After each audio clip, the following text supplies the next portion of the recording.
فاعوذ باللہ من الشیطان الرجیم ببرکۃ بسم اللہ الرحمن الرحیم۔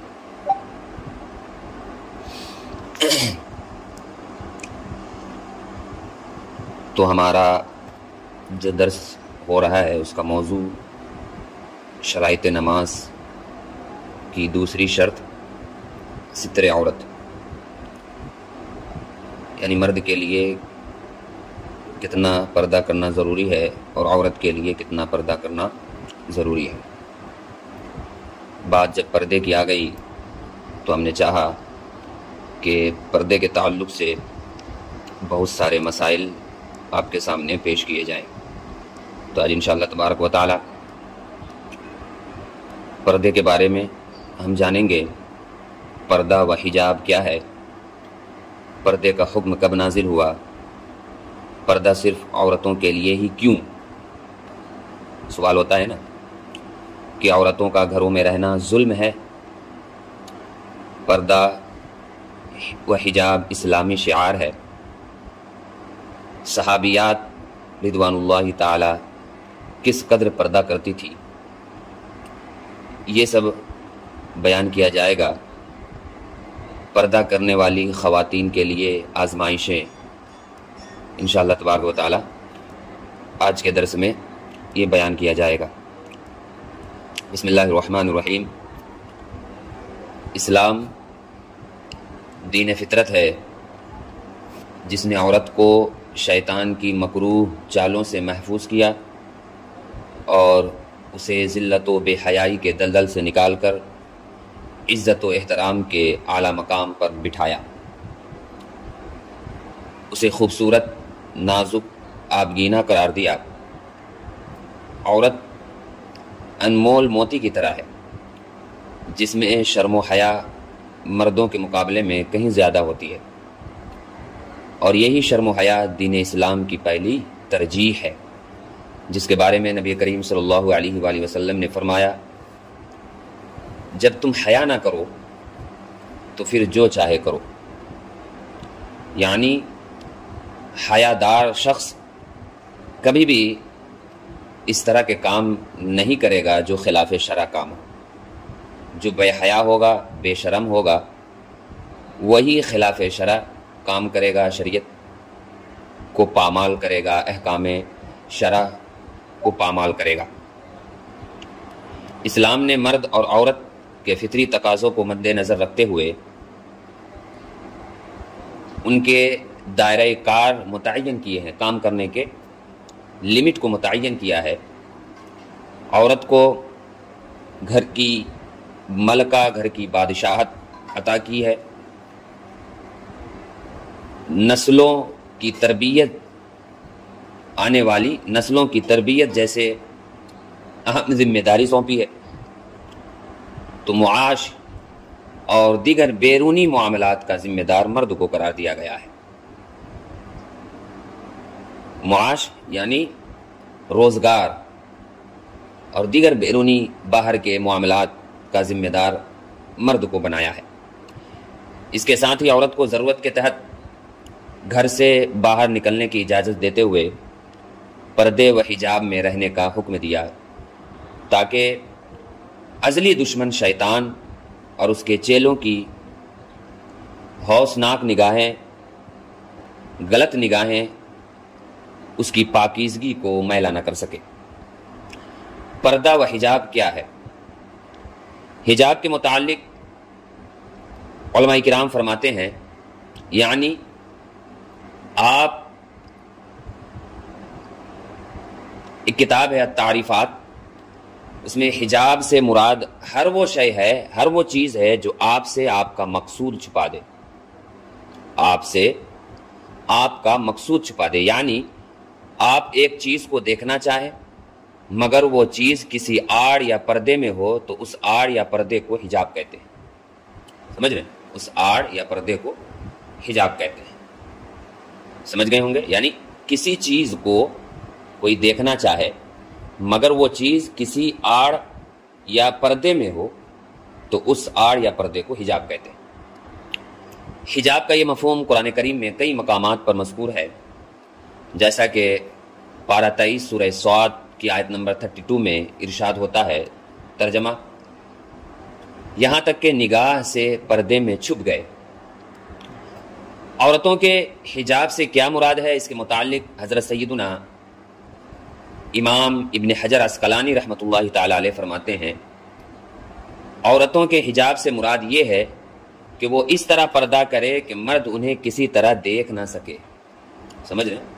اس طرح پردہ کرے کہ مرد انہیں کسی طرح دیکھ نہ سکے، کسی بھی جسم کے کسی بھی پارٹ کو، کسی بھی حصے کو دیکھ نہ سکے۔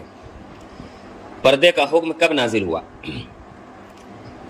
اس بارے میں علماء کرام فرماتے ہیں کہ 4 ہجری ذوالقعدہ کے مہینے میں ام المؤمنین حضرت زینب بنت جحش رضی اللہ عنہا کی کاشانہ نبوت میں رخصتی کے دن مسلمان عورتوں کے لیے پردہ کا حکم نازل ہوا۔ یاد رکھیں 4 ہجری کو ذوالقعدہ کے مہینے میں حضرت ام المؤمنین حضرت زینب بنت جحش رضی اللہ عنہ کی رخصتی کے دن عورتوں کے لیے پردے کا حکم نازل ہوا۔ بعض علماء کرام کا کہنا ہے کہ یہ حکم 2 ہجری کو نازل ہوا، مگر پہلا قول ہی راجح ہے، یعنی 4 ہجری ذوالقعدہ کے مہینے میں۔ پردہ صرف عورتوں کے لیے ہی کیوں؟ سوال پیدا ہوتا ہے، لبرل لوگوں کو سوال کرتے ہوئے دیکھیں گے کہ مرد بھی پردہ کرے، عورت ہی پردہ کیوں کرے؟ بھائی پردہ صرف عورتوں کے لیے ہی کیوں ہے؟ یاد رہے، جو سوال پیدا ہوتا ہے کہ صرف عورتوں کو ہی پردے و حجاب کا حکم کیوں دیا گیا، اس بارے میں کئی اسباب ہیں، کئی ریزن ہے۔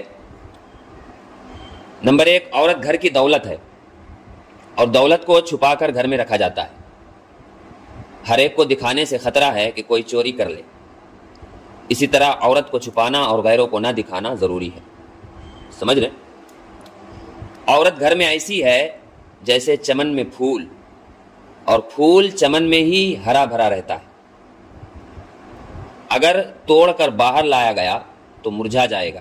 اسی طرح عورت کا چمن اس کا گھر اور اس کے بال بچے ہیں، اس کو بلا وجہ باہر نہ لاؤ ورنہ مرجھا جائے گی۔ عورت کا دل نہایت نازک ہے، بہت جلد ہر طرح کا اثر قبول کر لیتا ہے، اس لیے اس کو کچی شیشیاں فرمایا گیا ہے۔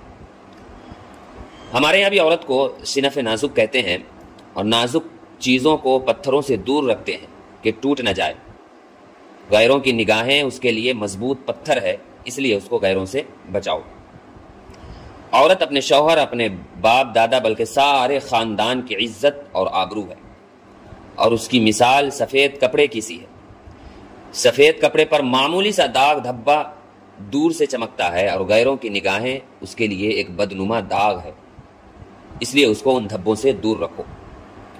عورت کی سب سے بڑی تعریف یہ ہے کہ اس کی نگاہ اپنے شوہر کے سوا کسی پر نہ پڑے، اس لیے قرآن کریم نے حوروں کی تعریف میں فرمایا، یعنی شوہر کے سوا کسی کو آنکھ اٹھا کر نہیں دیکھتی۔ یہ جنت کے حوروں کے تعلق سے فرمایا گیا کہ شوہر کے سوا کسی کو آنکھ اٹھا کر نہیں دیکھتی۔ پارہ 27 سورہ رحمان آیت نمبر 56۔ اگر اس کی نگاہ میں چند مرد آ گئے تو یوں سمجھو کہ عورت اپنے جوہر کھو چکی، پھر اس کا دل اپنے گھر بار میں نہیں لگے گا، جس سے یہ گھر تباہ ہو جائے گا۔ تو محترم، پردہ صرف عورتوں کے لیے ہی کیوں ہے، اس کے تعلق سے کچھ اسباب، کچھ ریزن آپ کے سامنے پیش ہوئے۔ لبرل لوگ ایک سوال یہ بھی کرتے ہیں کہ کیا عورتوں کا گھر میں رہنا ظلم ہے؟ عورتوں کا گھر میں رہنا ظلم ہے، اس طرح کا سوال کرتے ہیں۔ انہیں باہر جانے دیا جائے، گھومنے پھرنے دیا جائے، ان کی مرضی پر چھوڑ دیا جائے، جس طرح چاہے کپڑا پہنے، جس طرح چاہے رہے، اس طرح کے تعلق سے کیا عورتوں کا گھروں میں رہنا ظلم ہے؟ بعض لوگ اعتراض کرتے ہیں کہ عورتوں کا گھروں میں قید رکھنا ان پر ظلم ہے۔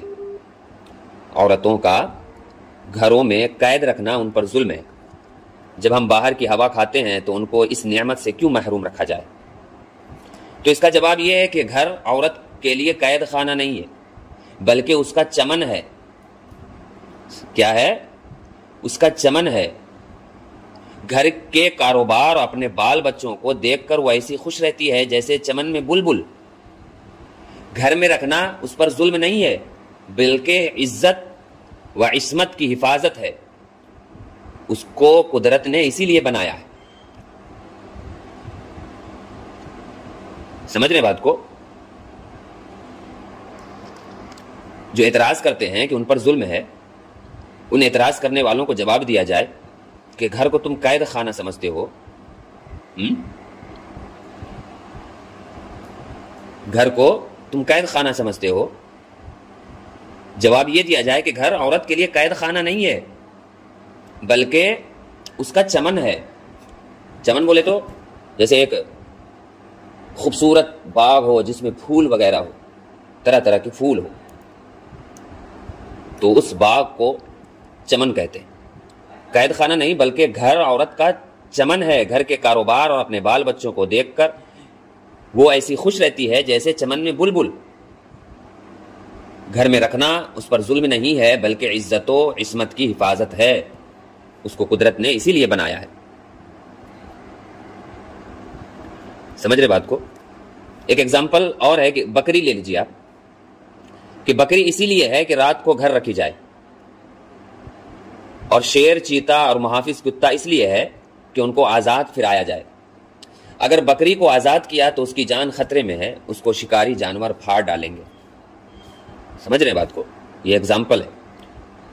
یاد رہے، پردہ و حجاب اسلامی شعار ہے، پہچان ہے۔ پردہ و حجاب گویا اسلامی شعار کی حیثیت رکھتا ہے، کیونکہ اسلام سے قبل عورت بے پردہ تھی، اور اسلام نے اسے پردہ و حجاب کے زیور سے آراستہ کر کے عظمت و کردار کی بلندی عطا فرمائی۔ جیسا کہ اللہ تبارک و تعالی قرآن مجید میں ارشاد فرماتا ہے، سورہ احزاب آیت نمبر 33 یعنی 33 ترجمہ کنز الایمان، اور اپنے گھروں میں ٹھہری رہو اور بے پردہ نہ رہو، جیسے اگلی جاہلیت کی بے پردگی۔ سمجھ رہے؟ علامہ نعیم الدین مراد آبادی رحمۃ اللہ تعالی علیہ اس آیت مبارکہ کے تحت تفسیر خزائن العرفان میں فرماتے ہیں، اگلی جاہلیت سے مراد قبل اسلام کا زمانہ ہے۔ اس زمانے میں عورتیں اتراتی نکلتی تھی، اپنی زینت و محاسن یعنی بناؤ سنگھار اور جسم کی خوبیاں مثلا سینے کے ابھار وغیرہ کا اظہار کرتی تھی کہ غیر مرد دیکھے، لباس ایسے پہنتی تھی جن سے جسم کے اعضاء اچھی طرح نہ ڈھکے۔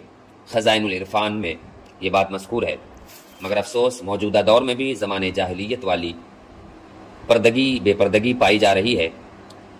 یعنی جس طرح زمانے جاہلیت میں عورتیں اترا کر چلتی تھی، اپنی زینت اور اپنا بناؤ سنگھار اور اپنے جسم کی حیت کو لوگوں کے سامنے دکھا کر چلتی تھی، آج بھی وہ زمانہ اور آج بھی اس طرح کی حرکتیں ہمارے شہروں میں دیکھنے کو ملتی رہتی ہے۔ موجودہ دور میں بھی زمانے جاہلیت والی بے پردگی پائی جا رہی ہے۔ یقیناً جیسے اس زمانے میں پردہ ضروری تھا، ویسے ہی اب بھی ہے۔ صحابیات کس قدر پردہ کرتی تھی؟ ایک بار ام المؤمنین حضرت سیدتنا سودا رضی اللہ عنہا سے عرض کی گئی، آپ کو کیا ہو گیا ہے کہ آپ باقی ازواج کی طرح حج کرتی ہے نہ عمرہ؟ تو آپ رضی اللہ عنہا نے فرمایا، میں نے حج و عمرہ کر لیا، چونکہ میرے رب نے مجھے گھر میں رہنے کا حکم فرمایا ہے، لہٰذا خدا کی قسم اب میں موت آنے تک گھر سے باہر نہ نکلوں گی۔ اللہ اکبر۔ راوی فرماتے ہیں، اللہ کی قسم آپ رضی اللہ عنہا گھر کے دروازے سے باہر نہ نکلی، یہاں تک کہ آپ کا جنازہ ہی گھر سے نکالا گیا۔ تفسیر در منصور میں یہ بات مذکور ہے۔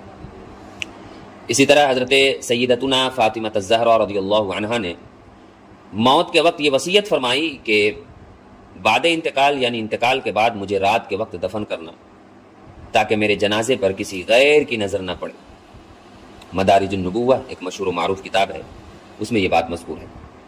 ام المومنین حضرت سیدتنا ام سلمہ رضی اللہ عنہا فرماتی ہے کہ جب قرآن مجید کی یہ آیت مبارکہ نازل ہوئی، سورہ احزاب آیت نمبر 59، ترجمہ، اے نبی اپنی بیویوں اور اپنے صاحبزادیوں اور مسلمانوں کی عورتوں سے فرما دو کہ وہ اپنی چادروں کا ایک حصہ اپنے منہ پر ڈالے رہیں تو انصار کی خواتین سیاہ چادر اوڑھ کر گھروں سے نکلتی، ان کو دور سے دیکھ کر یوں لگتا کہ ان کے سروں پر کوے بیٹھے ہوئے۔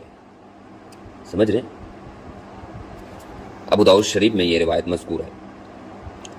ابو داؤد شریف میں ایک اور روایت مذکور ہے کہ حضرت سیدتنا ام خلاد رضی اللہ عنہا کا بیٹا جنگ میں شہید ہو گیا۔ آپ ان کے بارے میں معلومات حاصل کرنے کے لیے نقاب ڈالے بارگاہ رسالت میں حاضر ہوئی تو اس پر کسی نے حیرت سے کہا، اس وقت بھی باپردہ ہے؟ کہنے لگی، میں نے بیٹا ضرور کھویا ہے، حیا نہیں کھوئی۔ سبحان اللہ۔ ابو داؤد شریف میں حدیث نمبر 2488 ہے۔ حضرت سیدنا عطا بن ابو رباح رضی اللہ عنہ فرماتے ہیں کہ حضرت سیدنا ابن عباس رضی اللہ عنہما نے مجھ سے فرمایا، میں تمہیں جنتی عورت نہ دکھاؤں؟ میں نے عرض کی، کیوں نہیں؟ فرمایا، یہ حبشی عورت جنتی ہے۔ اس نے نبی پاک صلی اللہ علیہ وسلم کی بارگاہ میں عرض کی، یا رسول اللہ صلی اللہ علیہ وسلم، مرگی کے مرض کی وجہ سے میرا ستر پردہ کھل جاتا ہے، آپ میرے لیے دعا فرمائیے۔ تو آپ صلی اللہ علیہ وسلم نے ارشاد فرمایا، چاہو تو صبر کرو، تمہارے لیے جنت ہے، اور اگر چاہو تو میں اللہ تبارک و تعالیٰ سے تمہارے لیے دعا کروں کہ وہ تجھے عافیت عطا فرمائے۔ اس نے عرض کی، میں صبر کروں گی۔ پھر عرض کی، دعا کیجئے بوقت مرگی میرا پردہ نہ کھلا کرے۔ چنانچہ آپ صلی اللہ علیہ وسلم نے اس کے لیے دعا فرما دی۔ یہ ہے بخاری شریف حدیث نمبر 5652۔ پردہ کرنے والی خواتین کے لیے آزمائش۔ آج کل پردہ کرنے والیوں کا مذاق اڑایا جاتا ہے۔ کبھی خاتون عورتوں کی کسی تقریب میں اگر کوئی برقع اوڑھ کر چلی جائے تو کہتے ہیں لوگ، ارے یہ کیا اوڑھ رکھا ہے، اتارو اس کو۔ کہنے والے کہتے ہیں، بس ہمیں معلوم ہو گیا ہے کہ تم بہت پردہ دار ہو، اب چھوڑو بھی یہ پردہ وردہ۔ کوئی کہتی ہے، دنیا بہت ترقی کر چکی ہے اور تم نے یہ کیا دقیانوسی انداز اپنا رکھا ہے، وغیرہ وغیرہ۔ اس طرح کی باتیں ہوتی ہیں۔ شادی بیاہ میں، تقریب وغیرہ میں جاؤ گے تو کچھ لبرل عورتیں اس طرح کی باتیں کرتی ہیں۔